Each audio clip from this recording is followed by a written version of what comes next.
Déclaration du PDCI RDA relative à l'arrestation de M. Ngueta Axel Ludovic Kamena, dit Macron Ier. Le lundi 3 mars 2025, le PDCI RDA a appris l'interpellation de M. Ngueta Axel Ludovic Kamena, dit Macron Ier, par la plateforme de lutte contre la cybercriminalité PLCC. Le PDCI RDA apprend dans les locaux de la PLCC que son interpellation fait suite à une plainte de M. Jean-Louis Billon pour motif de diffamation dans une vidéo produite et diffusée par M. Ngueta Axel Ludovic Kamena, dit Macron Ier.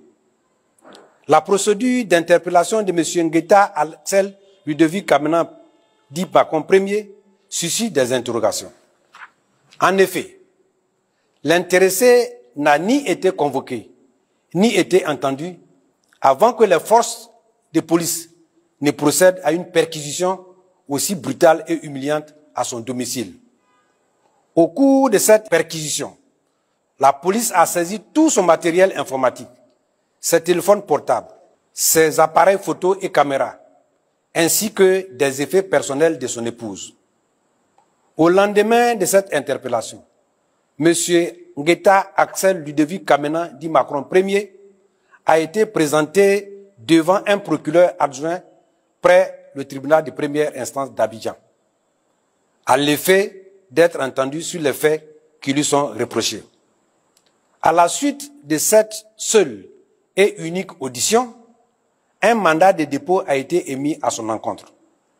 Le PDCI RDA note la célérité toute particulière avec laquelle cette procédure a été engagée.